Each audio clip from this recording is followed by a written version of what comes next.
Baiklah, pada kesempatan kali ini kami dari kelompok 3 akan menjelaskan salah satu alat yang menggunakan prinsip atau hukum dari termodinamika, yaitu termokopel. Outline-nya itu ada pengertian dan sejarah dari termokopel, prinsip dan cara kerja termokopel, jenis-jenis termokopel, termokopel tipe K, kelebihan termokopel, serta kekurangan termokopel, lalu yang terakhir ada referensi. Baiklah, yang pertama itu ada pengertian dan sejarah termokopel yang akan dibahas oleh saya sendiri, Rika Tulusna Ahmad. Baiklah, yang pertama itu pengertian dari termokopel. Termokopel adalah jenis sensor suhu yang digunakan untuk mendeteksi atau mengukur suhu melalui dua jenis logam konduktor yang berbeda, yang digabung pada ujungnya sehingga menimbulkan efek termoelektrik. Termokopel ini merupakan salah satu jenis sensor suhu yang paling populer dan sering digunakan untuk berbagai rangkaian ataupun peralatan listrik dan elektronika yang berkaitan dengan suhu atau temperatur. Selanjutnya, sejarah penemuan dari termokopel. Termokopel sendiri itu ditemukan pada tahun 1821 oleh seorang ahli fisika asal Jerman yang bernama Thomas Seebeck, yang menemukan bahwa ketika sebuah simpul logam dibuat dari dua logam yang berbeda dan lalu dipanaskan, akan menghasilkan arus listrik kecil yang searah dengan arus panas. Prinsip ini kemudian dikenal dengan efek Seebeck. Penemuan ini kemudian mengarahkan kita kepada sejumlah peralatan-peralatan, terutama itu termokopel. Assalamualaikum warahmatullahi wabarakatuh. Saya Muhammad Lamun Laksono akan menerangkan prinsip dan cara kerja termokopel beserta jenis-jenisnya. Prinsip termokopel. Termokopel pada dasarnya adalah sensor yang digunakan untuk mengukur suhu. Termokopel terdiri dari dua kaki kawat yang terbuat dari logam yang berbeda. Kaki kabel dilas menjadi salah satu di satu ujung menciptakan persimpangan. Di persimpangan inilah suhu diukur. Ketika persimpangan mengalami perubahan suhu, terciptalah tegangan. Tegangan ini lalu diinterpretasikan menggunakan tabel referensi termokopel untuk menghitung suhu. Tabel referensi ini memiliki nilai yang berbeda untuk setiap jenis termokopel. Berikut ini adalah contoh gambar termokopel. Nah, yang dari slide sebelumnya kalau digambarkan diagram kerjanya kurang lebih seperti ini. Jadi ada perbedaan suhu di persimpangan, lalu dialirkan, lalu terjadilah tegangan, dialirkan melalui kedua kabel. Nah, kedua kabel ini memiliki perbedaan suhu. Dari tegangan yang diperoleh, nanti diinterpretasikan lagi menjadi suhu dengan tabel referensi. Cara kerja termokopel, ketika dua kabel yang terdiri dari logam yang berbeda disambungkan di kedua ujungnya dan salah satu ujungnya dipanaskan, ada arus kontinu yang mengalir di rangkaian termoelektrik. Jika rangkaian ini putus di tengah, dihasilkan tegangan rangkaian terbuka bersih atau yang dapat disebut tegangan Seebeck. Tegangan ini merupakan fungsi yang direpresentasikan oleh suhu persimpangan yang dilambangkan delta T dan faktor proporsionalitas dari komposisi kedua logam yang dilambangkan dengan alfa, yang secara matematis dapat dituliskan V sama dengan alfa delta T. Artinya ketika sambungan kedua logam dipanaskan atau didinginkan, dihasilkan tegangan yang dapat diukur dan dikorelasikan kembali ke suhu. Berikut adalah jenis-jenis termokopel. Jenis-jenis termokopel itu ada banyak. Masing-masing termokopel memiliki karakteristik uniknya sendiri dalam hal rentang suhu, daya tahan, ketahanan getaran, ketahanan kimia, dan kompatibilitas aplikasi. Berikut adalah jenis-jenis termokopel. Ada yang dari tipe E yang bahan logam konduktornya terbuat dari nikel kromium dan yang negatifnya terbuat dari konstantan. Ada yang tipe J bahan logam konduktornya yang positif terbuat dari besi dan yang negatif terbuat dari konstantan, dan yang lain-lainnya seperti yang K, N, T, dan U. Masing-masing jenis termokouple ini memiliki rentang suhu yang berbeda-beda. Hal ini disebabkan juga oleh titik leleh dan titik dari bahan logam konduktornya. Sekian penjelasannya, terima kasih.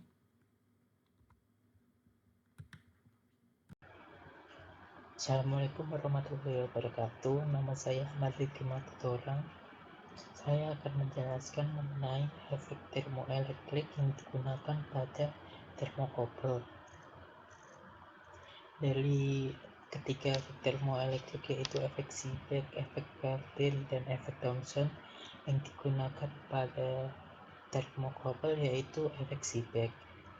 Pada intinya efek Seebeck yaitu ketika sebuah logam yang ujungnya dipanaskan, maka logam tersebut akan menghasilkan beda potensial. Beda potensial tersebut dihasilkan dari perbedaan intensitas pada ujung yang panas dan pada ujung yang dingin. Pada batang yang homogen, beda potensial tersebut berbanding lurus dengan perubahan suhunya.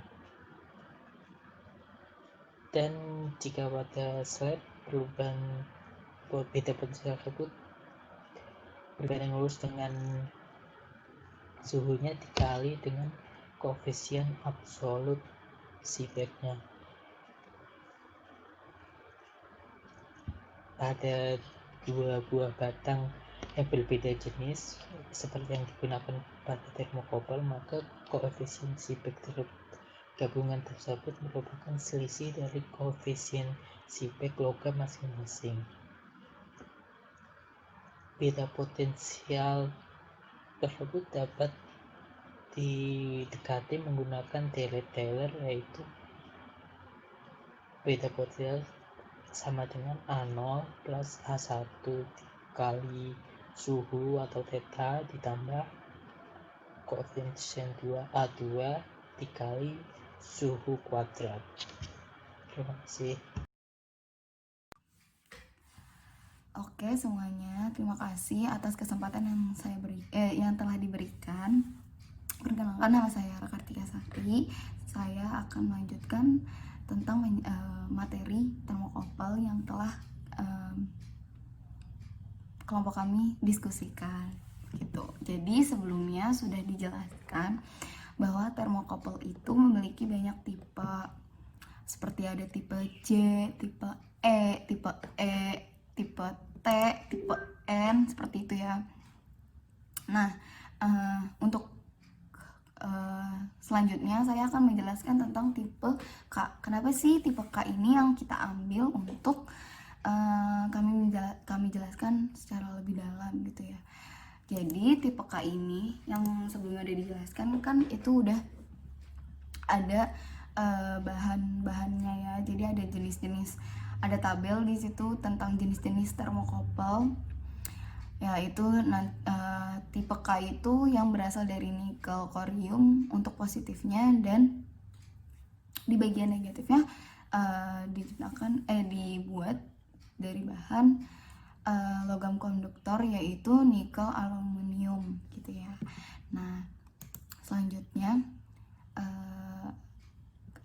saya akan menjelaskan tentang kenapa sih termokouple tipe K yang kami ambil gitu. Jadi termokouple tipe K ini memiliki keunggulannya tersendiri gitu, seperti itu. Jadi di antara sekian banyak tipe-tipe kan ada beberapa macam tipe gitu. Tipe J sendiri mungkin yang teman-teman bisa sering juga dengar, itu juga sering sekali ada di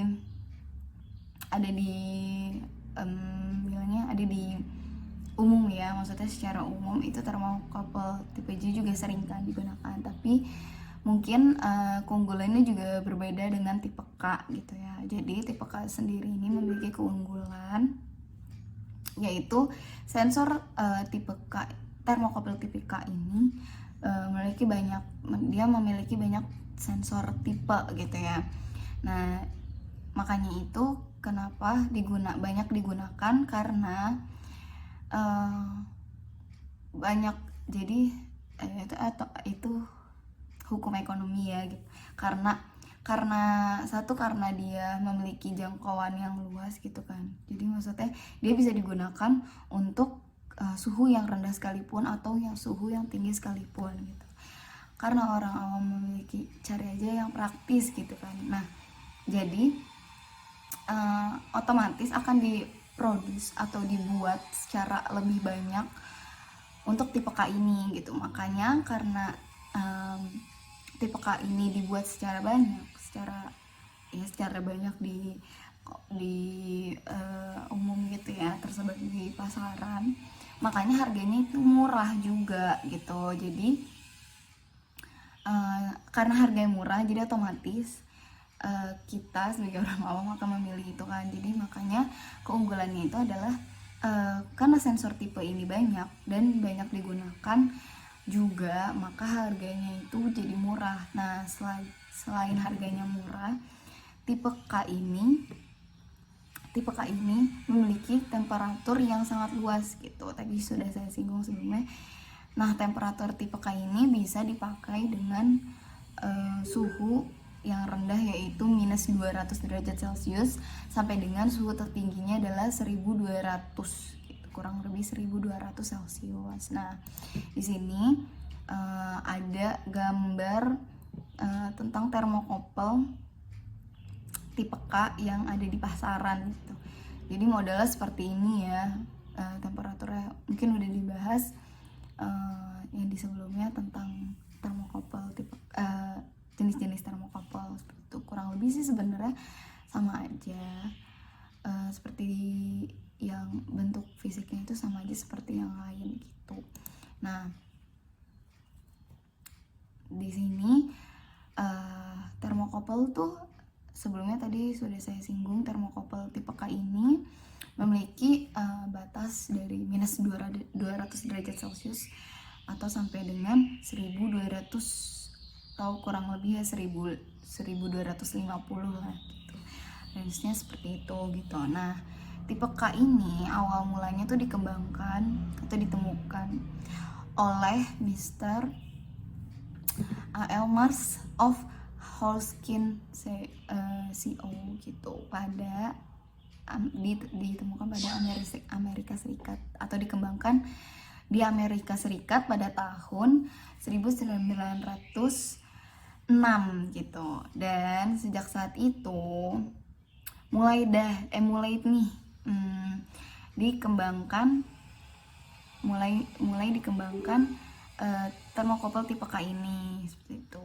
Mulai dikembangkan karena pasti akan ada kesalahan-kesalahan yang dikembangkan mengalami perbaikan gitu, sehingga dapatlah tipe K yang kami gunakan sekarang gitu ya. Nah, memiliki dengan karakteristik yang handal seperti itu. Nah, handal dan banyak digunakan sebagai termokopel industri. Karena balik lagi yang tadi udah saya singgung, karena dia memiliki karakteristik yang serbaguna gitu. Apa sih serbaguna ini? 1, dia dapat digunakan dalam oksidasi. 2, atau lebam atmosfer pada suhu sampai 1200 derajat Celcius atau 1250 derajat Celcius gitu kan, tinggi ya. Nah, tipe K ini dapat digunakan dalam hidrogen atau amonia pada atmosfer jika poin suhu berada di bawah 42 derajat Celcius gitu. Namun tidak boleh digunakan dalam keadaan oksidasi sulfur korosif pada atmosfer, kecuali dia tuh dapat digunakan pada kondisi oksidasi sulfur korosif ini benar-benar pada saat dilindungi dengan menggunakan thermowell atau anti korosi. Itu yang bisa menolong pada saat termokopel tipika ini ingin digunakan pada keadaan tersebut. Makasih. Assalamualaikum warahmatullahi wabarakatuh. Perkenalkan, nama saya Wahyu Wali Akbar. Di sini saya akan menjelaskan mengenai kelebihan dan kelemahan dari termokouple. Nah, seperti yang telah teman saya jelaskan sebelumnya, termokouple sama halnya dengan termometer. Keduanya berfungsi untuk mengukur suhu suatu benda. Karena termokouple merupakan sebuah alat, tentunya pasti memiliki kelebihan dan kelemahan. Nah, kelebihan termokouple yang pertama mudah dibaca karena skalanya yang jelas. Nah, dan dipengaruhi oleh sifat sensitivitasnya yang sangat baik. Yang kedua, dapat menghasilkan energi sendiri. Energi yang dimaksud di sini merupakan energi listrik. Nah, yang didapatkan dari perbedaan suhu kedua konduktor yang ujungnya disambungkan menjadi satu. Nah, nanti energi listrik tersebut digunakan untuk menampilkan suhu pada layar. Maksudnya suhu dalam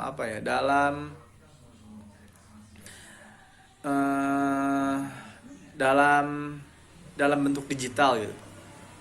Nah, terus rentang suhunya yang sangat luas. Nah, karena rentang suhu yang sangat luas dibandingkan dengan alat-alat yang lainnya, termokouple sangat digunakan di dunia industri. Lalu respon cepat untuk setiap adanya perubahan suhu atau dikenal dengan sensitif.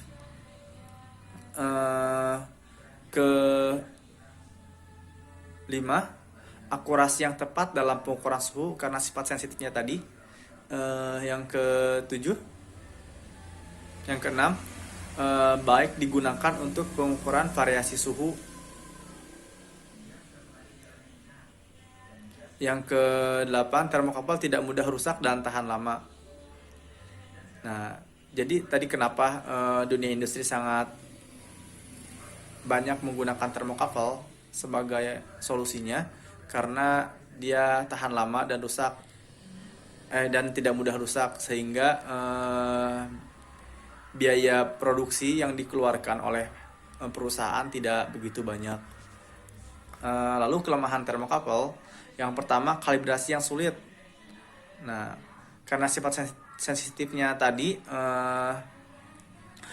suhu yang tertera pada layar adalah suhu pada ruangan tersebut. Yang kedua,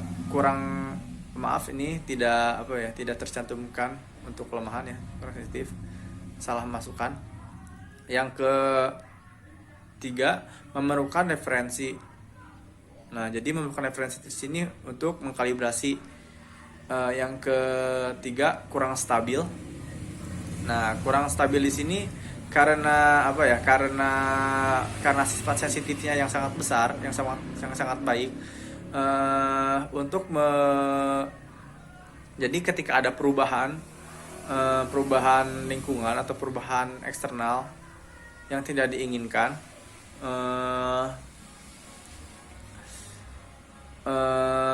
suhu yang tertera pada layar akan cepat berubah. Lalu hanya dapat digunakan untuk mengukur perbedaan suhu. Nah, sesuai tujuannya, jadi termokouple itu berfungsi untuk mengukur suhu. Jadi tujuannya hanya untuk mengukur suhu. Yang kelima, termokouple membutuhkan perlengkapan tambahan yang harganya biasanya cukup mahal. Nah, jadi agar termokouple bisa beroperasi dengan maksimal dibutuhkan perlengkapan tambahan yang biayanya lumayan lumayan menguras. Terima kasih. Mungkin hanya itu saja yang bisa saya jelaskan. Wassalamualaikum warahmatullahi wabarakatuh.